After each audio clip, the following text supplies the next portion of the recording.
Donc, on va parler alimentation, que faire en fait pour tous les enfants et comment faire aussi pour prévenir et éviter des éventuels troubles du comportement alimentaire, sachant qu'on est ensemble 1 heure, donc c'est assez court, donc je vais aller sur les grands jalons. Et bien sûr, si vous voulez aller plus loin, vous pourrez, mais en 1 heure, on essaye de faire l'important et de faire les grands jalons pour bien comprendre de quoi on parle. Et ben on y va. Je vous ai déjà présenté ça, c'est parti. Si ma souris veut bien. Alors, on va au début faire des grands rappels de l'alimentation. Bien sûr, si vous voulez intervenir, si vous voulez poser des questions dans le chat à un moment donné, vous n'hésitez pas. Parce qu'il faut que ce soit vivant aussi. Alors, on est beaucoup, mais on va vraiment essayer de faire ça. Alors, bon, rappel de base pour tout le monde, mais quand même, ça fait du bien. L'alimentation, c'est vital. Je dis ça, ça paraît bête, mais c'est important parce que nous, adultes, on a tellement ça en tête pour les enfants que des fois, on va un petit peu trop les forcer, on le verra après, parce que justement, on se dit, mais attendez, si l'enfant ne mange pas, il peut mourir, c'est hyper important. Donc oui, c'est vital, mais ce qui est encore plus vital pour l'enfant, et on le verra, c'est le lien affectif qu'il a avec vous. Donc, nous, on doit être garant de ce qu'on propose à l'enfant. Et après, l'enfant, on le verra, lui, il va être garant de ce qu'il mange. Alors nous, on est garant de quoi? De proposer des apports équilibrés à l'enfant, en quantité et en qualité. Donc, comment on fait ça? On varie aliments, texture, présentation, cuisson. Ça, c'est du quotidien. On veille effectivement à éviter les risques d'intoxication en faisant des bonnes conservations et d'une bonne préparation. Et aussi, on doit veiller à avoir absolument un climat serein pendant la prise du repas. On verra pourquoi. Mais ça, c'est vos 3 grandes missions en tant que professionnel de la petite enfance. Pour tout enfant, au moment du repas, j'ai envie de dire qu'il ait un trouble du comportement alimentaire, qu'on va appeler TCA ou non. Ça, c'est la même chose pour tout le monde. Pardon, il faut que j'aille en bas. Voilà. Alors, donc votre rôle, on a dit qu'il y ait TCA ou pas. Je rappelle, alors ça, vous l'entendez souvent la phrase, mais elle est tellement vraie, on n'est pas médecin. Donc en fait, notre rôle, ce sera jamais de poser un diagnostic, ce sera toujours d'observer pour éventuellement alerter dès que possible si on voit quelque chose de bizarre, si ça nous alerte, si ça nous questionne, que ce soit temporaire ou plutôt chronique. Nous, notre seul rôle, c'est d'observer et certainement pas de poser des mots sur quelque chose. Quand on s'inquiète, bien sûr, on va quand même éviter de transmettre nos préoccupations à l'enfant, parce que si on transmet nos préoccupations à l'enfant, il va se douter qu'il y a quelque chose qui ne va pas et ça risque encore plus de le bloquer. La même chose pour les parents, j'aurais pu rajouter les parents ici. Si les parents s'inquiètent, s'angoissent et que vous rajoutez de l'angoisse là-dessus, ils vont être stressés, ça va stresser l'enfant, bref, c'est le serpent qui se mord la queue. Donc on peut en parler, mais on n'en parle pas comme s'il y avait danger de vie ou de mort. Parce que si il y a quelques troubles du comportement alimentaire, on les verra après, qui effectivement peuvent mener l'enfant sur des situations d'urgence, mais dans ces cas-là, il sera pris en charge par un médecin à l'hôpital. C'est plus notre rôle. Donc vraiment, c'est hyper important de dire, OK, je ne m'inquiète pas. Je ne vais pas rajouter du stress au stress. Notre rôle et sur quoi on peut jouer, et celui-là, j'y tiens, c'est vraiment faire du repas un moment convivial et familial. Parce que si l'enfant prend son repas dans de bonnes conditions, il aura d'autant plus envie de manger, de découvrir, d'explorer, et il va nouer petit à petit une relation saine avec la nourriture. Et ça, c'est notre objectif premier. Les enfants doivent nouer une relation saine avec la nourriture si on veut éviter des troubles du comportement alimentaire. Des fois, on n'arrive pas à les éviter, mais c'est quand même notre but premier. Et évidemment, s'il y a quoi que ce soit, on consulte un médecin et on ne dit pas « Oui, votre enfant, il a ça, c'est obligé ». Non, non, non, non, non, on n'est pas médecin, ça c'est hyper important. Mais vous le savez. Alors, je vais sur la suite. Petit rappel aussi, après j'en aurai fini avec mes gros rappels, c'est quoi une alimentation équilibrée? Parce que pour que l'enfant ait envie d'aller vers l'alimentation, il faut aussi qu'il ait une alimentation qui réponde à ses besoins physiologiques. Parce que si l'alimentation est trop riche ou au contraire pas assez, par exemple un enfant qui est encore à 8 mois, qu'on n'a pas diversifié, qui est qu'au biberon, il va finir par se détourner de l'alimentation. Et ça peut être un petit peu compliqué. Donc c'est quoi un repas équilibré? Alors là, je vous ai mis toutes les familles. Donc en fait, toutes les familles qu'on va retrouver chez un enfant qui mange de tout, hein. Évidemment, quand on diversifie, on ne commence pas par là. Donc on le rappelle, VPO, on peut aussi rajouter les légumineuses, donc avec la grande famille ici. En fait, ça va vous apporter des protéines, ça va structurer, ça va aider à construire vos muscles notamment.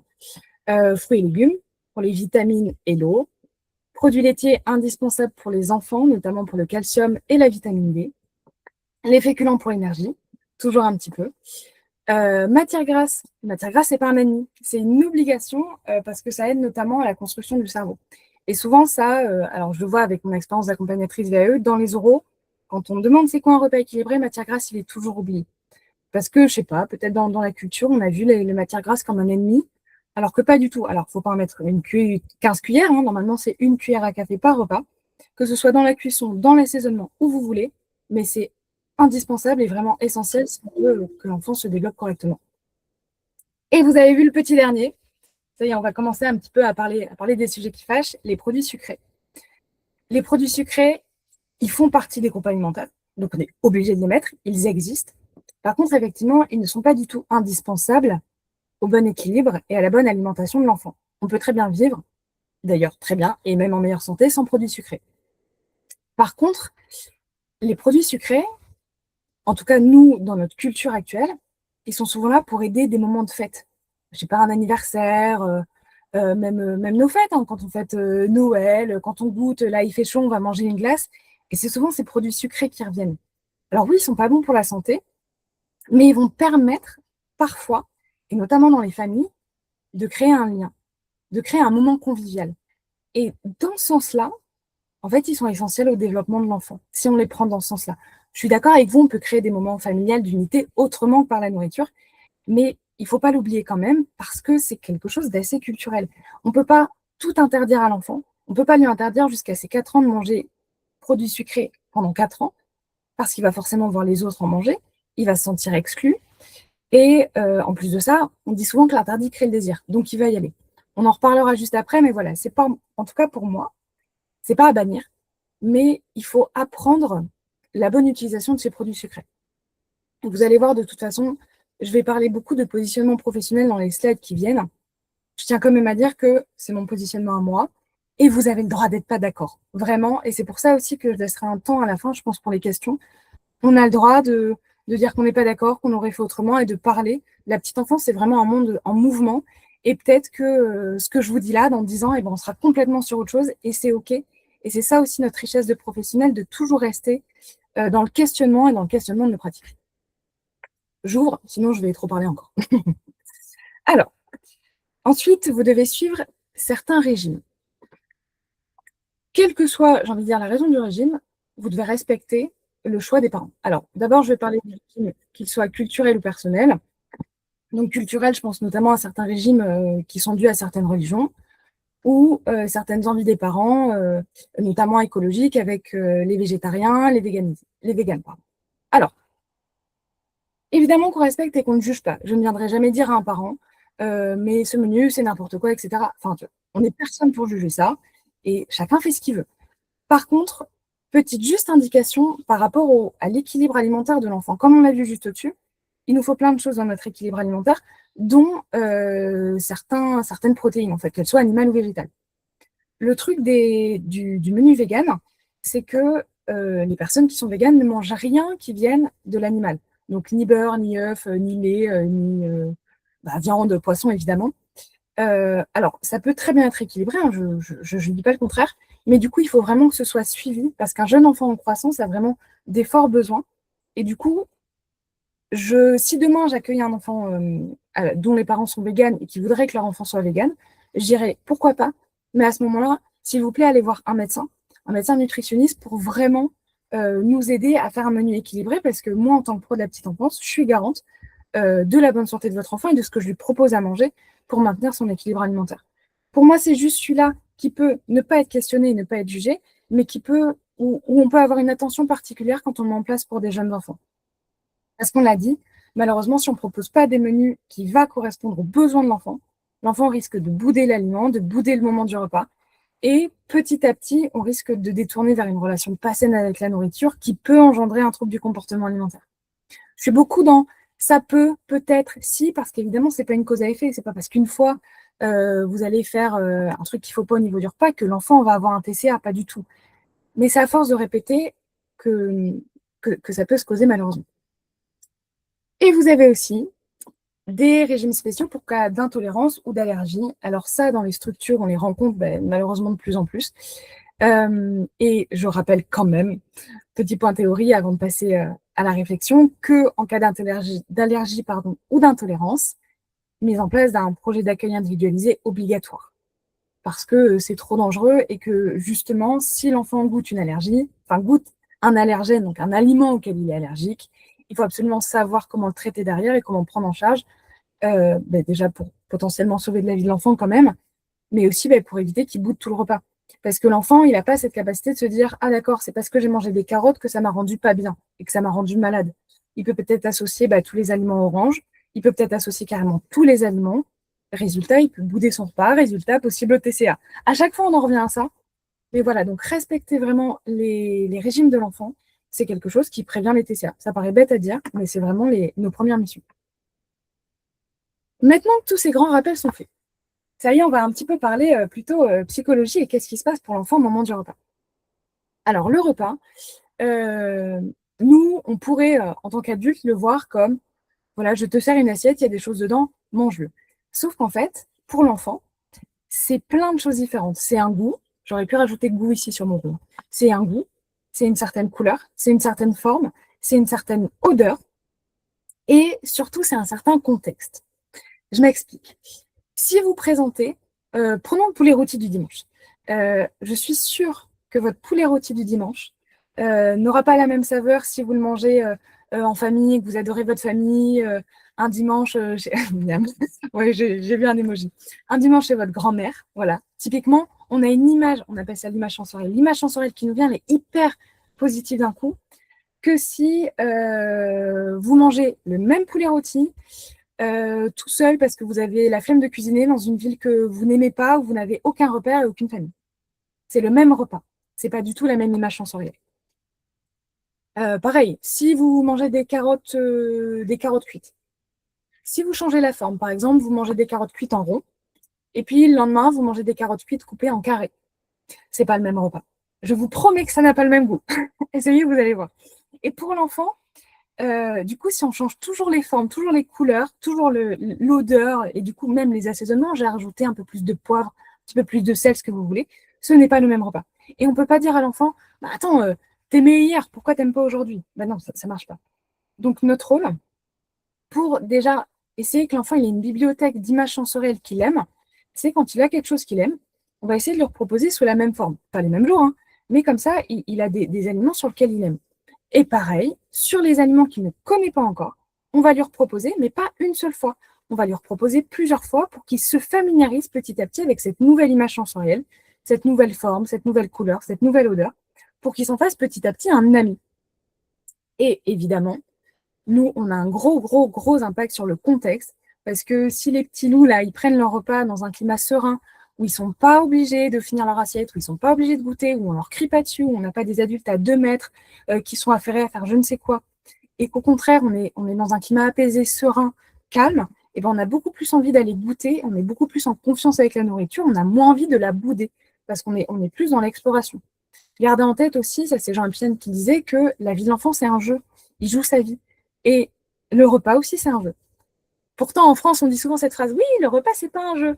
En fait si, mais pas dans le sens où on peut faire n'importe quoi, dans le sens où c'est un temps d'exploration et tout ce que je veux mettre dans ma bouche, j'ai besoin avant de le toucher, de le sentir, de le voir, avant de l'accepter de le mettre dans ma bouche et de l'avaler. On en reparlera, c'est notamment lié à un trouble sensoriel qu'on appelle le trouble de l'oralité, on en parlera plus tard, mais ça permet vraiment de prévenir ça, de proposer des climats sereins et proposer plusieurs fois le même aliment régulièrement à l'enfant pour qu'il se familiarise avec. L'image sensorielle. Donc, je continue sur mon image sensorielle, parce que l'image sensorielle ne s'arrête pas au moment du repas. Et ça, c'est hyper important à comprendre. L'image sensorielle d'un repas, c'est aussi toutes les autres fois, en dehors du repas, où on va parler de ce repas. Donc là, j'ai mis l'exemple le plus parlant. Vous avez souvent vu ces livres. Alors, pour faire un bref résumé, Cornebidouille, c'est un enfant qui ne veut pas manger ses épinards et qui est envoyé dans sa chambre. Sous-entendu, les épinards, c'est pas bon. Hein. Grosse colère. Non, c'est sa soupe, Cornebidouille, pardon. Oh. Grosse colère, c'est les épinards. Et par contre, à l'inverse, c'est le livre positif, petit ours brun qui adore manger. Il va adorer manger quoi? Des crêpes, des éléments sucrés. C'est juste pour mettre l'accent pour mettre le zoom sur le fait que dès qu'on parle des aliments typiquement légumes en dehors des temps de repas, c'est souvent pour rigoler parce que c'est pas bon, parce qu'on n'aime pas manger les légumes, etc. Alors qu'à l'inverse, dès qu'on partage un temps festif, un temps de partage, un temps lié à une relation affective, on va être sur des produits sucrés souvent dans les représentations, que ce soit dans les livres, dans les moments de jeu libre aussi. Quand vous jouez à la dinette pardon, avec l'enfant, si vous ramène une crêpe au chocolat, vous allez faire et puis si vous ramène une glace aux épinards, bah, de nous-mêmes, alors je dis pas tout le monde, mais on aurait tendance à faire ah berk. Mais du coup, on est en train de donner cette image à l'enfant qui aurait des aliments bons et d'autres mauvais. Et après, on a l'air bête que au moment du repas, on lui demande de manger ses légumes. Enfin, c'est pas cohérent, en fait. Donc, il faut vraiment repenser ça. Quelle place on donne à l'alimentation en dehors des moments et quelle image sensorielle on donne à ça. Par contre, ne me faites pas dire ce que j'ai pas dit. Je ne dis pas que ces livres sont à bannir. Parce que, comme tous les livres, ils dénotent une certaine réalité. Et il y a un moment normal dans l'étape du développement de l'enfant, on en reparlera plus tard, où effectivement, il va bouder tout ce qui est légumes. Et c'est pour ça, en fait, qu'on en vient à ces livres-là. C'est un moment normal du développement. Mais je dis juste qu'il faudrait peut-être essayer de varier les exemples, donc d'avoir ces livres et d'en avoir d'autres. D'autres, on mange des épinards ou des haricots verts, des carottes, et c'est très bon. Et peut-être aussi dans nos jeux, varier les exemples pour permettre à chacun de s'y retrouver et pour ne pas toujours avoir une image sensorielle négative des légumes et positive des produits sucrés, si je fais les gros traits, quoi. Alors, qu'est-ce qu'on peut venir questionner aussi, pardon. Eh ben, le sucre. Alors, je vous avais dit qu'on en reparlerait et on en reparle maintenant, je regarde l'heure, parfait. Alors, déjà, le sucre, il faut comprendre que c'est pas un ennemi. Parce que le sucre, c'est des glucides, nos muscles, tous nos muscles, de tout notre corps, y compris le cerveau, hein, qui est un muscle, ont besoin de glucides pour fonctionner. C'est leur carburant. Il faut le voir comme ça. Donc, on ne peut pas bannir le sucre. Par contre, il y a différents sucres. Il y a du sucre plus ou moins complet. Donc, typiquement, les féculents, ça va être des sucres complets. Complet, ça veut dire que mon corps, il va mettre plus de temps vu que c'est des grosses chaînes de sucre, en fait, il va mettre plus de temps à couper les chaînes de sucre et donc plus de temps à digérer. Donc, c'est une énergie qui va me durer plus longtemps. À l'inverse, vous avez les sucres simples, qui là sont très faciles à digérer et qui vont me faire un pic de glycémie très fort. Mais du coup, derrière, un pic d'hypoglycémie aussi très fort. Donc, je vais manquer de sucre. Du coup, je vais avoir envie de remanger du sucre. Boum, enfin bref. Du coup, cercle vicieux. Et c'est dans ces cas-là que ça peut vraiment être très problématique pour l'enfant. Je pense notamment à l'excès de bonbons, de produits très sucrés avec du sucre raffiné, hein, comme il est écrit, ou du sirop de glucose. Vous voyez ça sur vos étiquettes. Ça, c'est le pire du pire. C'est le sucre le plus simple qu'on puisse avoir. Et ça va vraiment engendrer des comportements addictifs chez l'enfant. Je crois que c'est l'UNESCO qui dit que, ouais, c'est l'UNESCO, qui dit que le sucre, c'est plus addictif, en tout cas le sucre raffiné comme ça, plus addictif que la cocaïne. Donc voilà, ça peut choquer, mais en fait, ça remet les bases. On est tous, enfin moi en tout cas, je peux parler pour moi je suis addict au sucre, mais je pense que beaucoup de gens dans la société, il y a plein de sucre. Dès que vous avez un produit transformé, vous avez un rajout de sucre. Et le problème, c'est que vu que ça fait comme ça des pics très hauts et très bas d'hypo et d'hyperglycémie, eh ben, ça va forcément influer mon comportement. Et du coup, ça va forcément aussi influer la relation que l'enfant a avec la nourriture. Mais comme on a besoin de sucre, comme d'habitude, c'est la première fois que vous me voyez, mais ce n'est pas à bannir pour moi. Pour moi, notre rôle n'est pas de les interdire, mais notre rôle, c'est d'éduquer à la consommation de sucre. Je ne sais pas si j'en parle dans mon diapo d'après ou si je vous le dis maintenant. Ah bah si, voilà. Alors que faire? Comment on éduque à la consommation de sucre? Et une fois qu'on a dit tout ça, d'ailleurs, en disant bah, il faut manger des légumes, mais l'image sensorielle, attention, bah, qu'est-ce qu'on fait? Alors déjà, nous, notre rôle et notre mission que vous travaillez à domicile, dans les écoles ou dans les structures, les EAJE, vous devez veiller à apporter à l'enfant et au bébé une alimentation diversifiée, équilibrée et où le sucre n'y apporte pas une trop grande place. Et je dis bien trop grande place parce que pour moi, on ne peut pas le bannir. En tout cas, pas aujourd'hui. Comment on fait pour ne pas interdire? Eh ben, c'est quand ils sont très petits, privilégier le sucre pour des temps très restreints, un anniversaire, une fête, une kermesse, etc. Et aussi gérer la consommation de sucre. Bah, ça paraît bête, mais bah, faire nos recettes nous-mêmes. Pour mettre moins de sucre ou pour remplacer du sucre par du sucre complet ou du miel, mais pas avant un an. Faites attention à ça. Parce que si vous interdisez tout le temps, ça va créer le désir. Enfin voilà, qui ne s'est jamais retrouvé enfant, vos parents vous interdisent un truc, vous n'avez qu'une envie, c'est d'aller chercher ce truc. Et enfin, c'est évident, malheureusement, on fonctionne comme ça. Par contre, bah, si on éduque à la consommation en disant, pour les plus grands aussi, par exemple, bah, ce mois-ci, tu as le droit à, je sais pas, un paquet de 10 bonbons. T'en fais ce que tu veux dans ton mois. Soit tu manges tout d'un coup, soit tu régules dans ton mois, mais tu en as 10 par mois et tu n'en auras pas un de plus. Peut-être qu'au début, il va tout manger. Mais peut-être qu'après, du coup, il va apprendre à se réguler, apprendre à gérer, à dire bah, je réserve un bonbon aujourd'hui parce qu'on est vendredi. Et j'adore le vendredi, poum, je prends un bonbon.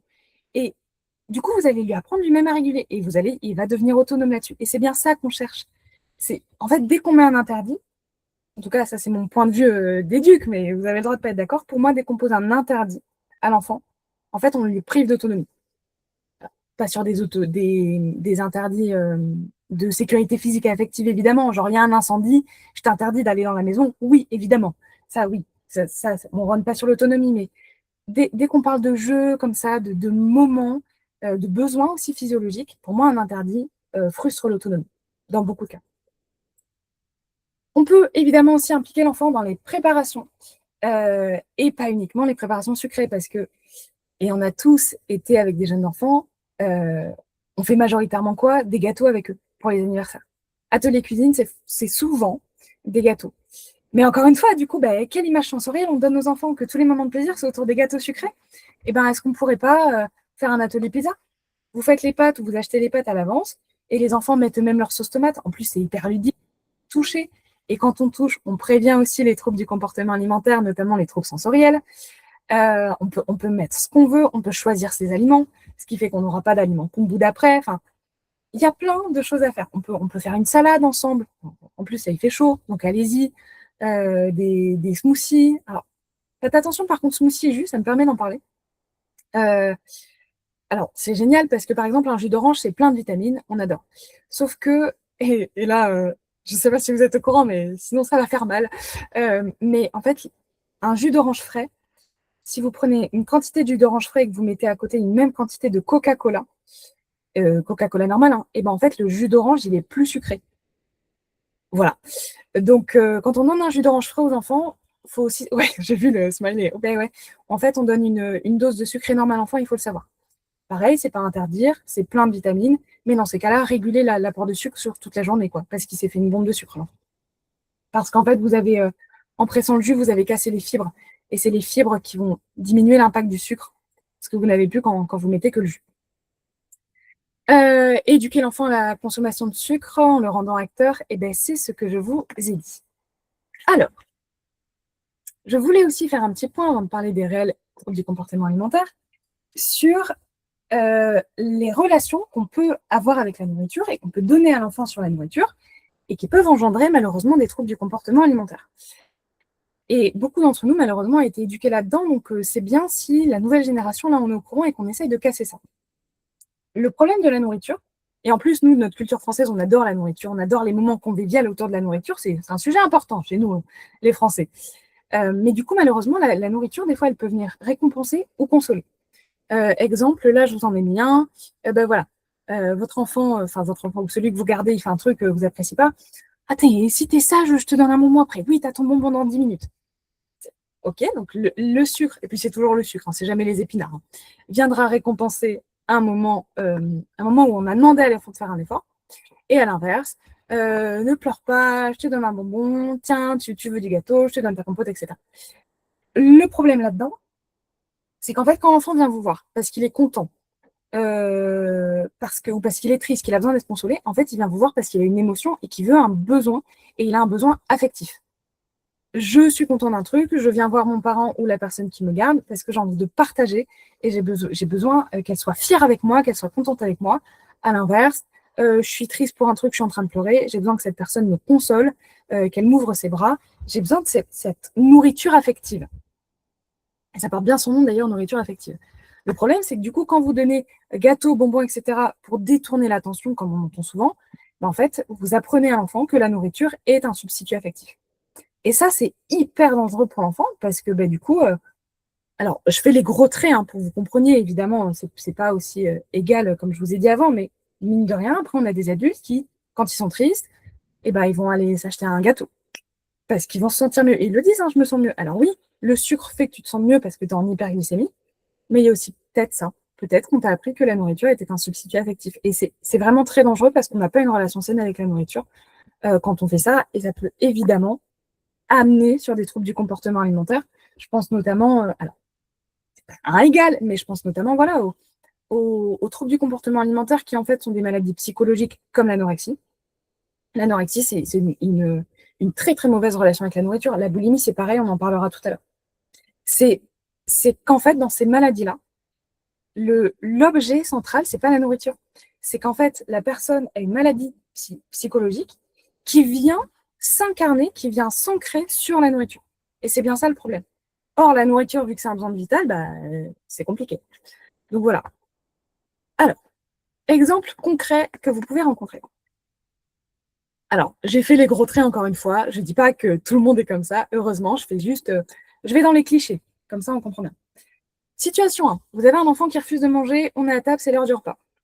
Qu'est-ce qui se passe d'un point de vue de l'adulte? Si on se met dans la peau de l'adulte qui ne comprend pas l'enfant, l'adulte, voilà, et ben on se dit, bah, mince, l'enfant ne veut pas manger. Sauf que bah, comment je fais? Parce que moi, j'ai envie qu'il soit en bonne santé, mon enfant. Donc, je sais qu'il faut qu'il mange, que c'est important, que c'est vital, que c'est un repas équilibré, etc. Parce que c'est sa santé biologique, physiologique. Sauf que si on se passe d'un point de vue l'enfant, il refuse de manger pour X ou Y raison, parce qu'à ce moment-là, il y a peut-être des émotions qui l'en empêchent, parce qu'à ce moment-là, le côté sensoriel de l'alimentation, c'est beaucoup trop pour lui. Euh, peut-être parce qu'il n'a pas faim, peut-être parce qu'il est malade. Et dans ces cas-là, si on met le même respect sur l'enfant qu'on mettrait sur un adulte, on ne forcerait jamais un adulte à manger. Moi, il ne me viendrait pas l'idée de forcer un de mes copains qui vient manger à dire bah si tu manges, attends, c'est pour toi, hein, c'est pour ton alimentation. Ben, en fait, l'enfant, c'est pareil. L'enfant, il a des sensations. S'il a faim, bah, il ira manger. Et s'il a faim, mais qui ne peut pas manger parce qu'il a un vrai trouble, par exemple sensoriel, parce que les enfants peuvent quand même se laisser mourir de faim. Ça, c'est une phrase qu'on entend souvent, les enfants ne se laissent pas mourir de faim. Elle est fausse, malheureusement. Mais s'il est tellement bloqué qu'il a faim et qu'il est tellement bloqué pour l'alimentation, le forcer ne résoudra pas le problème.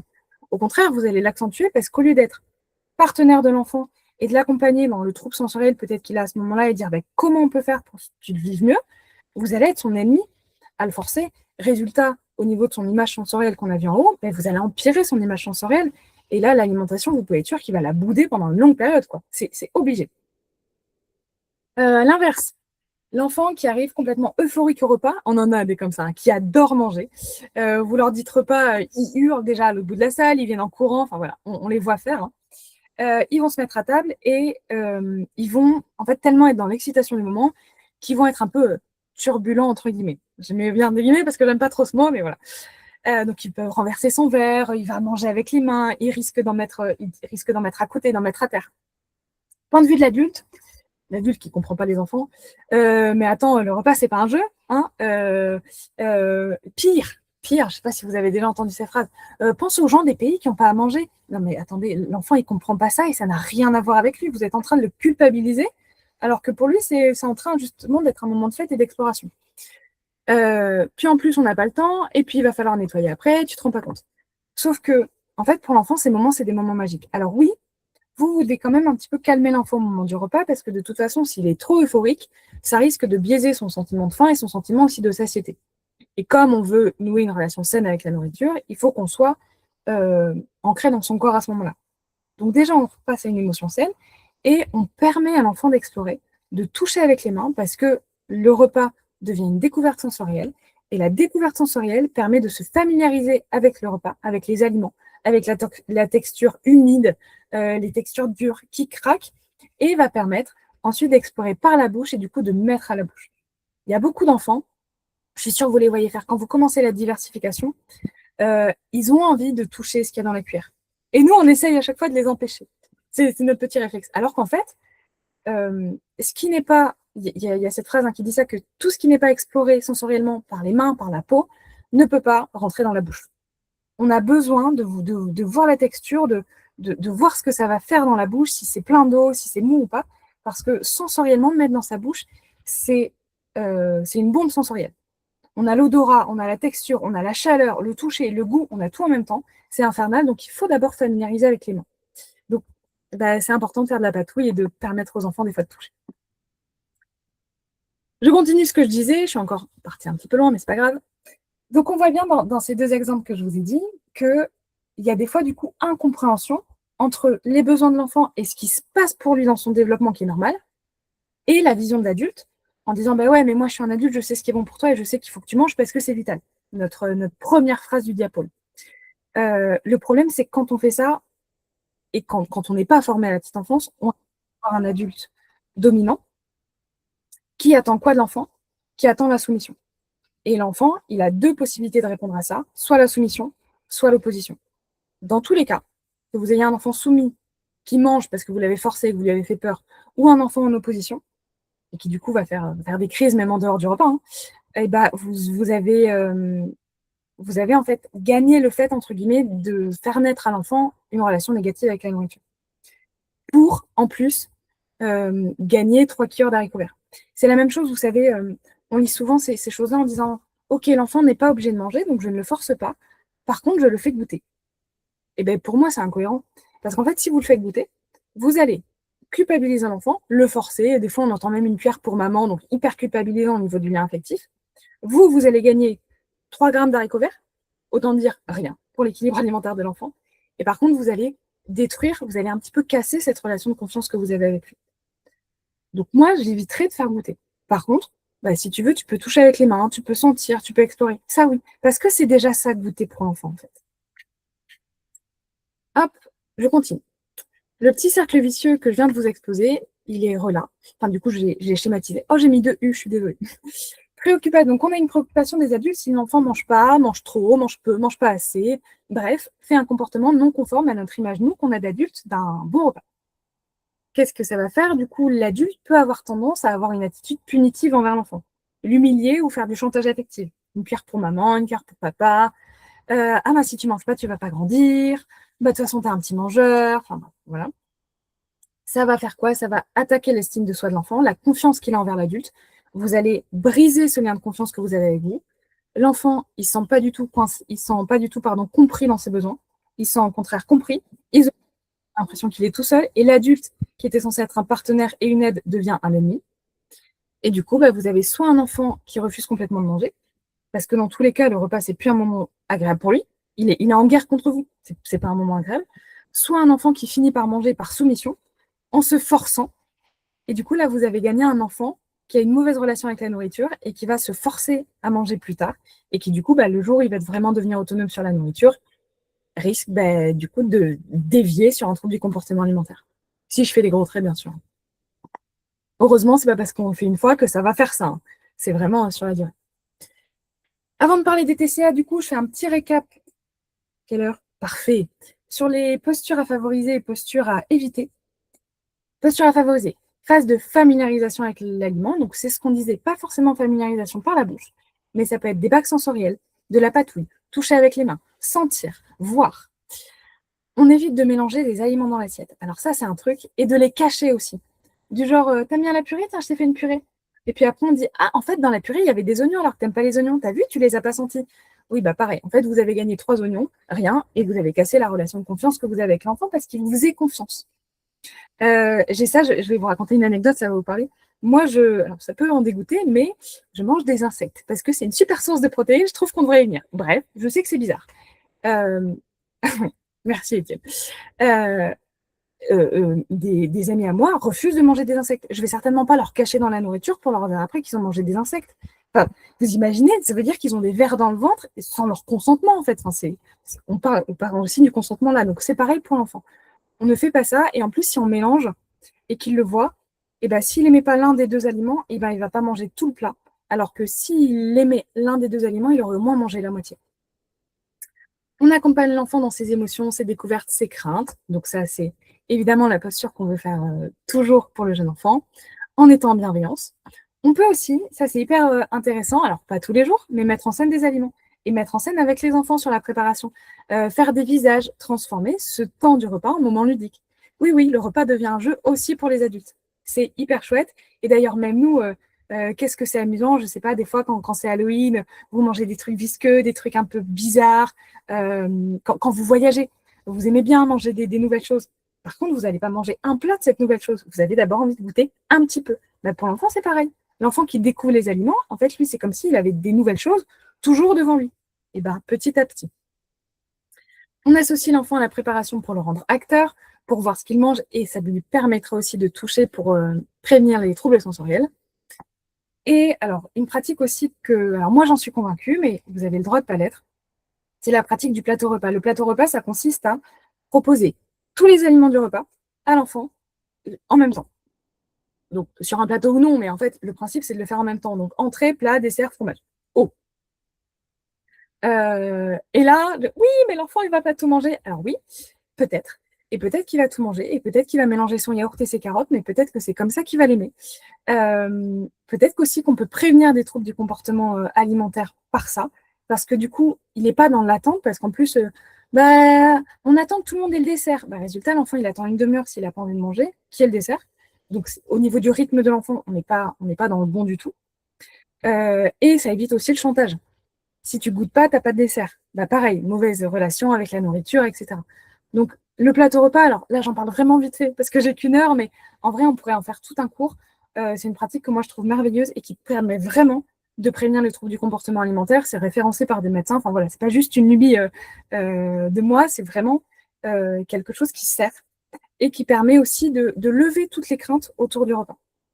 J'ai souvent l'habitude de dire, quand on visite des crèches, des fois je fais des visites de crèches, si vous voulez savoir ce qui se passe dans une crèche et tous les freins des divers professionnels et les relations, vous observez un temps, vous observez le temps du repas. Et vous avez tout compris. Je ne sais pas pourquoi, mais je pense que le repas, vraiment, c'est tellement important pour nous, peut-être français ou quoi, j'en sais rien, que tout se cristallise à ce moment-là. Toutes les émotions négatives, toutes les limites des pros. Et en fait, quand vous mettez une limite à un repas, demandez-vous toujours, est-ce que la limite, je la mets pour favoriser la sécurité physique et affective de l'enfant, pour l'accompagner l'enfant, ou est-ce que la limite, je la mets pour un bien-être professionnel ou par une règle, une loi qu'on a inculquée? Je ne sais pas. Parce que moi, des fois, je demande, mais pourquoi il faut qu'il attende le dessert? Parce que c'est comme ça. Parce que sinon, il ne va pas manger. Oui, mais du coup, relation négative avec la nourriture. Enfin, voilà. Moi, j'en suis assez convaincue, mais je vous laisserai explorer si vous voulez y aller. Laissez explorer et toucher la nourriture. Oh, pardon. Laissez explorer et toucher la nourriture. Et je crois que j'avais une question qui concerne le plateau repas. Attendez. Étienne, est-ce que tu arriveras à voir la question? Avec plaisir. Donc, une question de Betty. En ce qui concerne le plateau repas, et Ouais. si l'enfant mange le dessert en premier et ne mange plus après? Alors, ma question est, du coup, à observer. Si l'enfant mange le dessert et ne mange plus après, ma question est, est-ce que si on lui avait proposé pas le plateau repas, il aurait mangé autre chose et différemment? Est-ce qu'il aurait mangé plus? Est-ce qu'il aurait mangé pareil? Et est-ce que s'il aurait mangé plus au niveau du plat, est-ce que c'est parce qu'il aurait mangé par en fait règle de l'adulte et soumission de l'adulte? C'est vraiment une question très ouverte, hein. Mais du coup, observez ces temps-là. Proposez les deux, observez-les, et puis proposez-les aussi sur la durée. Parce que si l'enfant, je ne sais pas, ça fait 2 ans qu'il a accueilli dans une structure et qu'il a l'habitude de ne pas faire le plateau repas, il va avoir l'habitude de cette règle implicite en fait. Si du jour au lendemain on lui propose le plateau repas, il va, en fait, vu justement que ça a été interdit pendant longtemps et que l'interdit crée le désir, on en revient à ça, c'est sûr qu'il va commencer par le dessert. Sûr, obligé, tous. Et en fait, c'est normal parce que justement, on est dans ce lever d'interdit sur le coup. Et peut-être que si on propose le plateau repas sur une plus longue durée, ça va changer. Mais c'est vraiment à observer. Et dans tous les cas, avant de mettre ça en place, il faut en parler à votre PMI, il faut aussi en parler à vos parents. Parce que sur les parents, il y a beaucoup de freins et il faut en être convaincu. Et en équipe aussi. Donc, il y a plein de choses. Moi, je pense que du coup, s'il mange que des yaourts, c'est qu'il a que faim pour les yaourts et qu'il ne faut pas forcer. Mais je vous entends complètement qu'on puisse ne pas être d'accord tant qu'on ne fait pas de chantage. Même à la limite, elle serait sur chantage. Pas de souci. En dehors du repas, réaliser des activités en lien avec la nourriture, c'est ce qu'on disait, pour favoriser une image sensorielle positive. Et posturalité, s'inquiéter, ne pas présenter l'aliment quand l'enfant refuse. Parce que des fois, on a des enfants, c'est la première fois, ils font des grimaces, même sur la diversification. Alors, je pense qu'on l'a souvent entendu, mais quand même, les grimaces, elles ne sont pas forcément du j'aime pas. Elles peuvent être juste du je ne m'attendais pas à cet aliment, c'est une nouvelle texture, je ne connais pas, je fais un petit peu une grimace de berk. Mais c'est juste qu'il faut que je me familiarise avec. C'est comme si nous, on mangeait un nouvel aliment pour la première fois. sans savoir si on aime ou on n'aime pas, on a une phase de découverte bizarre où on est genre, bah, c'est pareil. C'est exactement cette tête-là. Sauf que sur l'enfant, ça prend un peu plus de temps. On dit qu'il faut présenter à l'enfant une dizaine de fois avant de voir réellement ses goûts. Et par contre, une fois qu'il a des goûts, on les accepte. Et les goûts peuvent aussi changer dans la vie et en grandissant. On ne prépare pas de menus différents parce que c'est vous qui êtes garant de l'équilibre alimentaire de l'enfant. Par contre, on propose des menus variés pour qu'il puisse piocher et qu'il puisse quand même manger à sa faim si jamais il y a vraiment quelque chose qui les bloque. Et par contre, de temps en temps, on peut faire élaborer le menu par les enfants, mais en restant garant de l'équilibre alimentaire. Je m'explique. Vous n'allez pas dire bah, qu'est-ce que tu veux manger, des pâtes au Nutella, d'accord, non. Ça va être bah, ce midi, au niveau du féculent, tiens, je te laisse le choix entre des pâtes, du riz et du quinoa. Et lui, il choisit le féculent. Mais vous savez derrière que vous avez vos légumes, vos protéines, etc. Donc, choisir un élément, pourquoi pas. On ne négocie pas, parce que ça, c'est du chantage affectif. On n'humilie pas pareil. L'utilisation d'aliments punition-récompense, on en a parlé. Et les aliments cachés dans l'assiette. Et maintenant, il me reste combien de temps? Parfait. Ce qui vous intéresse, les troubles du comportement alimentaire. Alors, là, je parle des plus gros. Après, je vais parler de ceux très fréquents. Parce que les plus gros qui sont là, il n'y a qu'une diapo. Ils sont assez rares. Et heureusement qu'ils sont assez rares. Par contre, ils existent. Donc, il faut les connaître. Vous avez l'anorexie. L'anorexie, donc, personne qui ne s'alimente peu ou plus. Mais c'est une maladie psychologique qui se cristallise sur l'alimentation. Donc, on va voir en fait chez l'enfant la courbe de poids qui se casse d'un coup, qui chute, et l'enfant qui perd du poids et qui du coup a des carences et qui ne s'alimente plus. Et vous voyez bien qu'il ne viendrait pas à l'idée de personne de forcer quelqu'un qui a un trouble anorexique. On va faire pire que mieux. Ça se fait évidemment accompagné par un médecin. En fait, gardez une chose. Vous, dans votre pratique, vous devez vous inquiéter que dans 2 cas, si la courbe de poids d'un coup fait un pic ou si la courbe de poids d'un coup fait une descente. Là, ça veut dire qu'effectivement, dans l'alimentation, il y a un problème vraiment de santé. La boulimie nerveuse. Donc, la boulimie nerveuse, c'est la personne qui mange énormément. Sur la première, la boulimie nerveuse, il va y avoir en plus des éléments de compensation. Donc, la personne va se faire vomir ou va prendre des laxatifs pour éliminer le trop-plein qu'elle a fait. C'est une maladie aussi psychologique et il y a beaucoup de culpabilité derrière. Ces deux-là, elles sont très rares chez le jeune enfant parce qu'elles nécessitent vraiment un... Oh, pardon. Ah, je vous spoil, excusez-moi. Elles nécessitent en fait vraiment d'avoir une psychologie un petit peu construite. L'hyperphagie boulimique, ça se rencontre un petit peu plus. C'est comme la boulimie, c'est-à-dire je vais beaucoup manger, d'un coup, des phases d'hyperphagie, sauf que je n'ai pas d'éléments compensatoires. Je ne vais pas vomir, je ne vais pas prendre des laxatifs, et du coup, dans ces cas-là, je vais prendre énormément de poids. Les derniers, là, vous les rencontrez chez les jeunes enfants, donc faites attention. Vous avez l'alimentation sélective. L'alimentation sélective, c'est l'enfant qui va sélectionner de manger quelques aliments, mais vraiment très peu, en très petite quantité, genre que des aliments verts et très petite quantité, ou que des aliments blancs, très petite quantité. Ce n'est pas à confondre avec quand l'enfant bouffe des légumes. C'est vraiment très très sélectif et d'ailleurs l'enfant va perdre du poids rapidement, donc ça va se voir sur sa courbe de poids. Donc on confond souvent avec, on va parler après de la néophobie alimentaire, mais c'est vraiment pas ça. C'est vraiment l'enfant mange très peu, très très peu et sa courbe de poids se casse. Le pica. Alors le pica, c'est quand l'enfant ou l'adulte mange des choses qui ne sont pas alimentaires. Des cheveux, des feuilles, des câbles, des éponges, on a souvent. Voilà, des trucs comme ça c'est pas alimentaire. Pareil, c'est pas à vous de soigner ça, nous on suit le médecin. Méricisme. Alors méricisme, oui, c'est considéré comme un trouble du comportement alimentaire dans le DSM-5. Si ça ne perdure pas dans le temps, c'est un petit peu sans gravité. Et d'ailleurs, il est dur à voir. Parce qu'en fait, c'est l'enfant, il va avaler. Et en fait, juste avant que ça parte, que ça devienne inconscient, il va reprendre l'alimentation pour le remâcher. C'est une régurgitation qui va remâcher. C'est un peu dégoûtant. Donc en fait, ça se voit à peine. Parce que si on n'est pas vraiment dans l'observation fine de l'enfant, ça peut ne pas se voir. Par contre, si ça dure, ça peut créer des problèmes au niveau gastrique, des reflux gastro-œsophagiens, et ça peut vraiment abîmer l'œsophage. Donc c'est là que ça va se voir, mais ça n'a pas spécifiquement d'incidence. Donc ceux-là, ils ont tous en commun que, vu qu'ils sont graves, oui, on va parler de la néophobie alimentaire, promis. Je reparle après justement parce que c'est eux qu'on rencontre plus.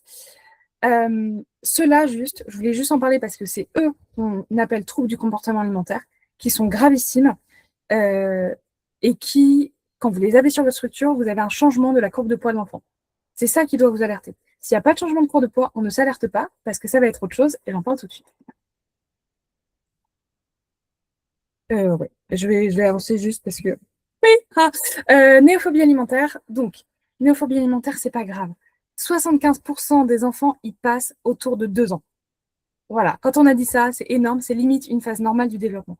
L'enfant va bouder certains aliments et il va bouder en général, spécifiquement les légumes, je vous le donne dans le mille. Donc voilà, c'est pas un caprice, c'est de la néophobie alimentaire. C'est normal parce que à 2 ans, l'enfant, il est dans la phase d'affirmation de soi. La phase où il dit non, souvent on le voit comme ça, la phase d'opposition, même si en vrai c'est plutôt une phase d'affirmation de soi et justement d'affirmation de son identité. Mais en même temps, il a encore besoin de vachement de sécurité affective et d'aller sur des choses connues. Bah, résultat, les aliments qu'il ne connaît pas, qui changent de forme et qu'il n'a pas envie de manger, bah, vous êtes à fond dans la phase où il va dire non. Et c'est normal. Une néophobie alimentaire, ça peut même carrément durer jusqu'aux 10 ans de l'enfant. Donc, pas d'inquiétude, parce que même si des fois on en a des très marqués, hein, on en a des fois pendant 1 an et demi, 2 ans, ils ne vont rien manger à part les féculents et un petit peu de viande. Tant que la courbe de poids ne se casse pas, tant que le médecin dit que tout va bien et qu'il n'y a pas de carence, on ne s'alerte pas. Et par contre, on ne force jamais. Parce que justement, c'est là que ça peut s'ancrer. Vu que la néophobie alimentaire, c'est une phase normale, si on force l'enfant à ce moment-là, et notamment à manger des choses qu'il n'a pas envie, un peu de légumes, etc., et ben c'est là que vous allez pouvoir ancrer une relation négative sur la nourriture, et qu'après, ça va s'installer dans le temps, et que ça pourrait dériver vers un vrai trouble du comportement alimentaire. La néophobie alimentaire n'est pas un trouble du comportement alimentaire. C'est pas une maladie, c'est une phase limite normale du développement. Donc ça, c'est vraiment important à dire. Mais tout ce qu'on a dit avant sur les postures à faire, quoi qu'il arrive, trouble du comportement alimentaire ou pas, c'est ça que vous devez faire. Bienveillance, je respecte le rythme de l'enfant, ses besoins, son consentement, je ne force pas. Il n'y a que ça, franchement. Et le deuxième aussi, pas de souci, le deuxième aussi que vous voyez souvent, enfin de plus souvent malheureusement, c'est les troubles de l'oralité alimentaire. Alors, troubles de l'oralité alimentaire, ne confondez pas avec un TCA, parce qu'en fait, c'est pas un TCA, c'est un trouble sensoriel. C'est vraiment la sensorialité de l'enfant qui est soit trop forte, donc hypersensible, soit pas assez forte, donc l'enfant hyposensible. Et vu que c'est un trouble sensoriel qui va essentiellement toucher l'oralité, trouble de l'oralité, ça peut être aussi corrélé avec ces enfants qui ont du mal à parler. Alors, on a commencé au départ à bien les voir sur des enfants qui ont été, vous savez, qui sont nés avec des sondes, qui sont nés trop prématurés et qui n'ont pas eu la mise au sein. Parce qu'en fait, l'oralité, et du coup la sensorialité autour de l'oralité, elle se crée dès in utero. Quand l'enfant il va commencer à goûter le liquide amniotique, et puis quand il va sortir, et qu'il va sentir l'odeur du sein de sa maman, qu'il va prendre les premiers seins, qu'il va faire du pot à pot, etc. Sauf que les grands prématurés, eh ben, ils n'ont pas ça. Ils sont en couveuse, ils sont nourris par sonde. Alors, c'est très bien parce que ça permet de les maintenir en vie, évidemment. N'empêche que du coup, toute cette sensorialité, on ne l'a pas. Et du coup, vu que ça n'a pas été exploré, après, pour réexplorer et oser mettre des choses à sa bouche, notamment des textures un peu dégoûtantes, là, la purée, les trucs, la compote, ces trucs-là, c'est super compliqué pour eux. Et encore une fois, bah, si on les force, ça fait pire que mieux. Donc, on ne force surtout pas.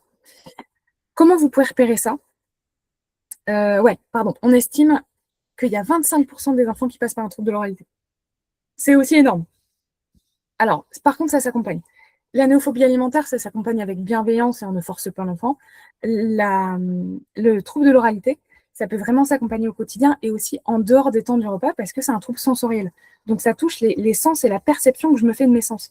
Donc, on peut, entre guillemets, travailler à désensibiliser l'enfant s'il est hypersensible ou au contraire, essayer qu'il soit plus en phase avec ses sensations pour enlever ce côté hyposensoriel quand il n'est pas assez sensoriel. Comment vous faites pour les repérer? Ouais, ça vient maintenant. Les enfants qui sont hypersensibles, qui ont une hypersensibilité sensorielle qui va créer ou qui est due à un trouble de l'oralité. Ça va être des enfants, bon, difficulté dans les repas évidemment, parce que mettre à sa bouche, c'est une sensation. Pardon, j'espère que vous n'avez pas entendu mon conjoint chanteur, c'est pas grave. Sur l'hypersensibilité, vous allez vraiment avoir une sensation de trop plein. Alors, c'est une bombe. C'est comme si vous faisiez x10 sur toutes les sensations que nous, on a en mangeant. Enfin, nous, les personnes qui n'ont pas de troubles sensoriels. Donc, l'enfant, il va forcément refuser de goûter certains aliments parce que déjà, ne serait-ce que l'odeur et la vue, c'est trop pour lui. C'est insupportable. Rejet de certaines textures, surtout les textures humides, les trucs dégueux, quoi, qui collent sur la main, les œufs, la pâte, tout ça, c'est compliqué. Difficulté aussi de brossage des dents. on l'oublie, mais le brossage des dents, c'est aussi hyper sensoriel. J'ai de la mouche, j'ai de la salive, j'ai un truc qui frotte avec des poils dans ma bouche. Atroce. Manque d'exploration orale, donc ça peut être aussi un enfant, quand vous voyez sur le tapis, là, sur la phase orale, vous voyez, vous savez où ils mettent tout à la bouche? Et bien, lui, il ne va pas le mettre à la bouche, justement. Je vais essayer d'accélérer un peu. C'est compliqué pour lui, et du coup, il va refuser de s'alimenter. À l'inverse, l'hyposensibilité, pardon, peu ou pas de réaction stimuli, c'est un enfant qui va courir et qui peut limite se taper contre les murs. Parce qu'il ne sent pas, qu'il va en mettre beaucoup trop à la bouche, des énormes quantités, qui va limite gober sans mâcher, sans déglutir. Il ne sent rien. Donc allez, on y va, juste on se nourrit, quoi. Et il va porter de grandes quantités pour essayer d'avoir un petit peu de sensation. C'est pareil, un enfant qui va mettre de la musique très fort, qui va hurler très très fort dès que vous faites quelque chose. Parce que sa barrière je sais pas, son bouton de fréquence, il est vachement plus bas que la plupart des gens. Qu'est-ce qu'on fait pour les deux? Avant de forcer et de faire l'alimentation, et ben, ce qu'on ferait pour n'importe qui, en fait, qui a des difficultés au niveau du repas, on fait de la patouille, on se met de la peinture, on fait des activités sensorielles justement pour favoriser l'exploration sensorielle, parce que tout ce qui n'a pas été exploré sensoriellement ne pourra pas être intégré dans la bouche. Je vous l'ai fait vite fait, je vous laisserai lire les diapos sur le replay si vous avez envie. Rassurez-vous, je finirai par ça, la plupart des comportements, des problèmes alimentaires chez l'enfant se règlent d'eux-mêmes. Donc ça, c'est chouette, parce qu'on rencontre majoritairement de la néophobie et des troubles de l'oralité, et troubles de l'oralité qui se feront accompagner. Si la courbe de croissance se casse, c'est là que je m'alerte et que je vais alerter les parents. Mais c'est pas pour ça que je change ma bienveillance envers l'enfant, toujours. Et néophobie, vers 2 ans, donc c'est normal. Et aussi vers 1 an, la croissance est stagne, donc c'est normal aussi si l'enfant mange moins. Déjà, vous avez ces 2 repères. Je voulais vous dire, et après je prendrai 2-3 questions, que là, du coup, je vous ai fait le résumé en 1 heure, que si vous voulez, en fait, moi, j'ai créé mon site qui s'appelle camanet.fr et que vous avez toute la formation en entière avec un code que j'ai vu pour faire avec Bleu Éducation qui vous donne 50% sur la totalité. Donc, vous avez 8 heures de formation, je crois, dessus. Et je vous remercie. Et j'ai 5 minutes pour les questions. J'ai essayé de faire vite. Je suis avec vous, j'arrête le partage. Voilà. Est-ce que vous avez des questions, des choses que vous avez vécues, que vous avez envie de partager? Merci à vous. Est-ce qu'on pose un diagnostic quand on parle de néophobie? Alors oui, alors pas nous. La néophobie peut se diagnostiquer, pas par nous. Par contre, on peut toujours dire aux parents, voilà, je pense que ça peut être une néophobie, je pense qu'on est là-dedans. Pour en fait dédramatiser auprès des parents, on peut utiliser ce mot. C'est le seul que je vous dirais oui, pourquoi pas, parce qu'en fait, quand on fait des recherches dessus, on se rend compte que c'est pas grave et ça dédramatise le truc, quoi. Parce que les parents, ils disent, moi j'ai déjà eu des parents qui me disent, mais mon enfant va devenir anorexique. Bah non, en fait, ça permet de vraiment dédramatiser, quoi. Voilà, j'ai observé que trouble de l'oralité, comment on peut aider l'enfant en faisant plein d'activités sensorielles. Vous faites de la patouille, vous creusez la terre, de la peinture sur les mains, vous mettez de la peinture partout, sur la bouche et tout. Vous faites aussi des activités pâtisserie où l'enfant, il peut toucher, mais il peut ne pas toucher. Vous prévoyez, par exemple, je sais pas, vous mettez du chocolat, des copeaux de chocolat, il peut le toucher avec les mains, mais s'il n'a pas envie, il y a aussi un bol. Comme ça, c'est vraiment l'enfant qui fait s'il a envie. Et s'il n'a pas envie de toucher des textures encore trop liquides, trop humides, parce que c'est trop compliqué, eh ben on commence par des dalles sensorielles, des trucs secs, mais qui ont différentes formes. Après, on commence par l'herbe. L'herbe, c'est pas facile. On voit les enfants qui montent leurs jambes, là. Vous les voyez faire ça. Bah, voilà. Donc, on commence par ça. Et petit à petit, on va arriver sur l'alimentation. Mais l'alimentation, c'est vraiment le dernier des trucs. Avant, on fait du sensoriel. À foison. On y va. Et de toute façon, pour tous les enfants, hein, ça peut faire de mal à personne. Et je sais que c'est crade, mais on invite les enfants à toucher les aliments avec leurs mains. C'est possible. Voilà, on lave les mains des enfants et on les invite à faire ça. Parce que c'est comme ça que vous allez désensibiliser, en fait. Et puis, trouble de l'oralité, vous pouvez aussi en parler à un médecin et faire suivre l'enfant par un médecin qui peut aussi vous donner des trucs et astuces, hein, bien sûr, quand même.